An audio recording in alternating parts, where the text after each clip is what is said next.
お、160円じゃいったんだ。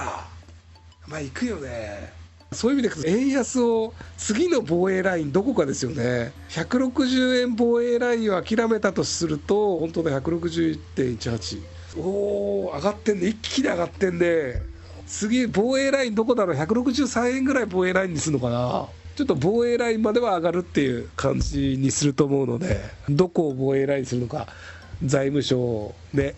厳しいですよね。1ドル165円ぐらいまで円安は進むのかなというふうに。今日本って株価高いじゃないですか。なんで高いかっていうと、多くの人ってインフレは続くよね、日本円弱くなるよねと思ってるので、株買った方がいいよねってので株を買ったりとか外国の株を買ったりっていうのをやってるんですよ。皆さんが NISA でオルカーンとか SP500 連動型 ETF とかっていうのを買うたびに日本円を売ってドルで SP500 を買ってるんですよ。 SP500 の ETF はドルで売ってるんで、ドルを買うためには円を売れなきゃいけないじゃないですか。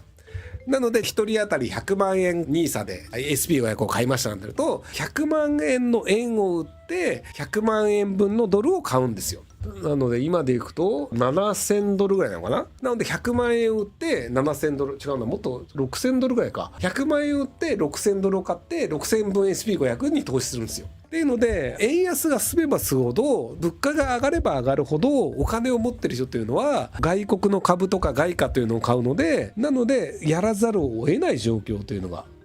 イデコに関しては知らなくていいです。イデコにお金は入れない方がいいです。金融関係で断言するのはあまりよろしくないんですけど、なのであんまりここまではっきり言う人そんなにいないと思うんですけど、酔っ払ってるんでごまかしてください。イデコとNISAというのは本質的には同じようなもののはずです。なので株を売って儲かった場合に税金を払わなくていいっていう脱税システムなんですよ。本来株売って儲かった場合って 20% とか税金を払わなきゃいけないんですけど、でも NISA の枠で買った場合は 20% 払わなくていいよ、イデコで買った場合 20% 払わなくていいよっていう脱税可能システムなんですよ。ただ NISA はいつでも売れるんです。なので売りたいなと思ったタイミングで売るんですよ。ただイデコは売れません。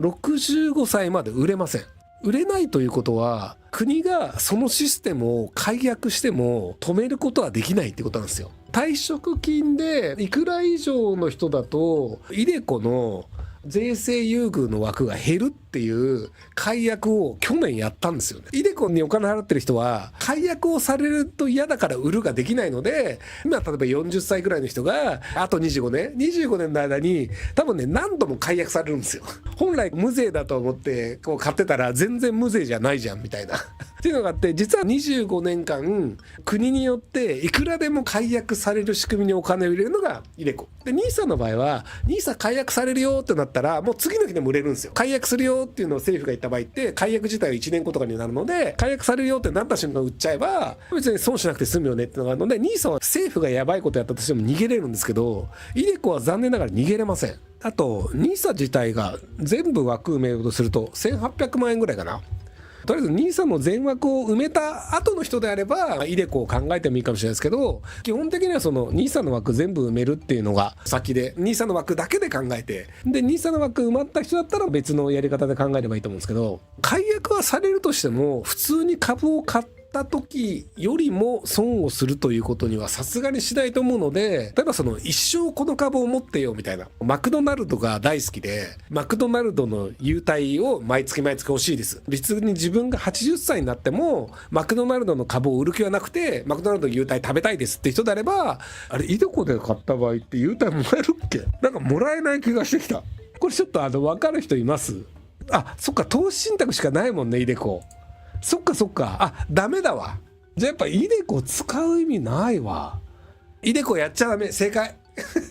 イデコはやらないでください。以上終わり。イデコはねずっと引き出せないんでやらない方がいいですね。確かにイデコ個別株ないわ。仕組み上これやることはないなって僕分かったんで、あんまイデコのね詳細調べることすら諦めたんですよ。20代序盤です。大変恥ずかしいことながら選挙は行っても都度調べて考えてその場しのぎだった。政治に無関心でやばいと思った。それでお金が足りないならすればインフレというならかなり保守的な始めだろうと短絡に思ったんだけど、無知な私まかりをちょうどし、それから電池がなくなったら困らず下げることができる。まずお金が足りないならすればいいじゃんっていうのはある種正しくて、ですり続けますと。例えばじゃあ僕がその5000兆円っていうのを吸ってで5000兆円だからフォードっていう自動車会社にアメリカの車くれよって言って5000兆円渡したとして1兆円札を作ったとしてじゃあアメリカの車くれよって言って1兆円を受け取ったとしてフォードの人は1兆円分の車を渡したとしても日本から1兆円分のもの欲しいよねってならなかったら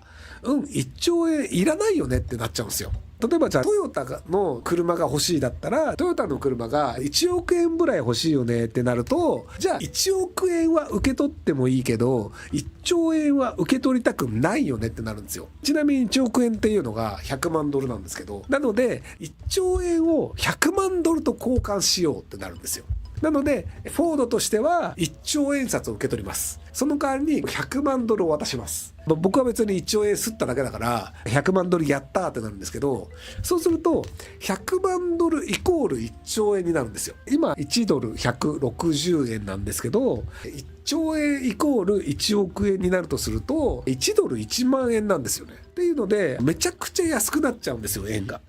っていうのがあってで1ドル1万円だったとしても10万円札っていうのを吸ってじゃあこれでハンバーガー食わせてくれよって言ったらマクドナルドがいや別に日本円の10万円もらっても買えるもんないからいらないよってなっちゃうとじゃあそれもいらんよねってなってしまうので10万円で受け取らないんだったらじゃあ100万円でマクドナルドのハンバーガーくれよみたいにどんどんお金をするっていうになっちゃうとじゃあハンバーガー1個が100万円分になっちゃったりするんですよね。っていうのでお金をすればするほど受け取りたいという人がいなくなってしまうので結果としてアメリカのものを買おうとするときに価格が上がってしまうっていうのがあるんですけど計算だいぶはしょったのと説明の途中で説明の仕方を変えたので余計分かりづらくなったね今いくらお金を吸ってもいいんですけど海外の人は日本円を受け取ってもしょうがないよねってなった時に日本円を受け取りたくなくなるんですよ。10万円でハンバーガー売るの嫌だじゃあ20万円ならどうろじゃあ20万円だったらいいよってなるとここで20万円すって渡すってなると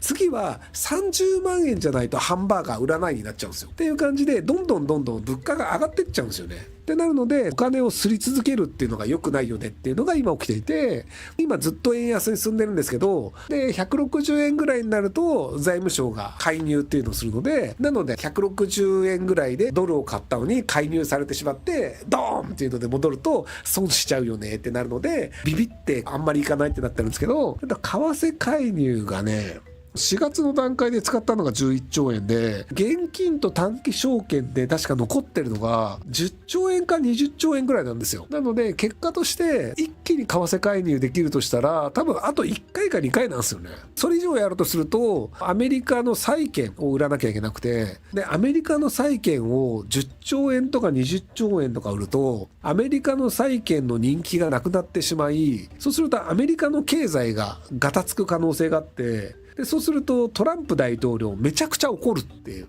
トランプ大統領ってどちらかというと経済側から見てる人なので株価が下がる行為とか債券価格が上がってしまってとかドルがあまりに安くなってしまってっていうのを割と避けようとするんですよね。なので日本が米国債券を売りますってなると多分日本が米国債券10兆20兆売るよってなるとイギリスとかフランスとかヨーロッパの他の国も一緒に売ろうとしちゃうんですよ。日本が円安になるとアメリカドルを売るアメリカの債券を売るよねっていうのがみんなが分かってるとってことは日本が債券を売るより前に先に売らないと損するよねってなるのでなので円安が進むと世界中のアメリカの国債を持っている人とか国債を持っている国とかが先にアメリカの国債を売るようになるんですよ。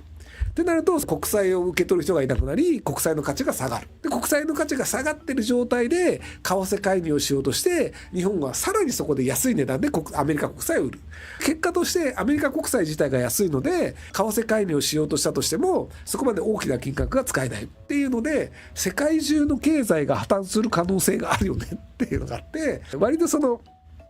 今ね日本初の世界経済恐慌を起こすかもしれないっていうのが一部経済界隈では言われてるんですよ。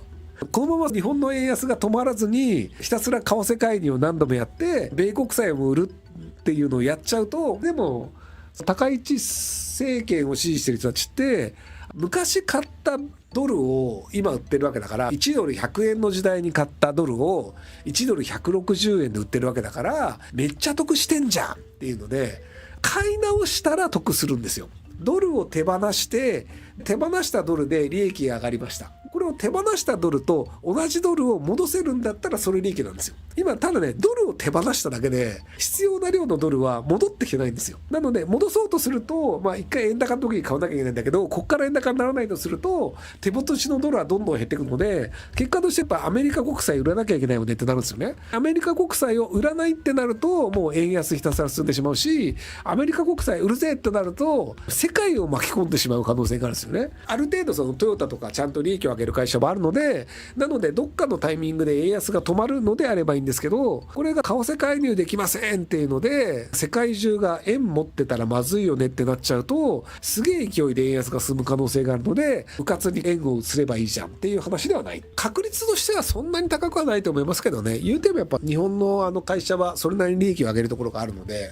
日本の会社を持ってた方がいいよねっていうふうに思う会社とか国とかもいるとは思うので。ご視聴ありがとうございます。今回の動画はこちらからの切り抜きになります。ひろゆき LINE スタンプ好評発売中です。概要欄に購入リンクがあるので、そちらから購入できます。よろしくお願いします。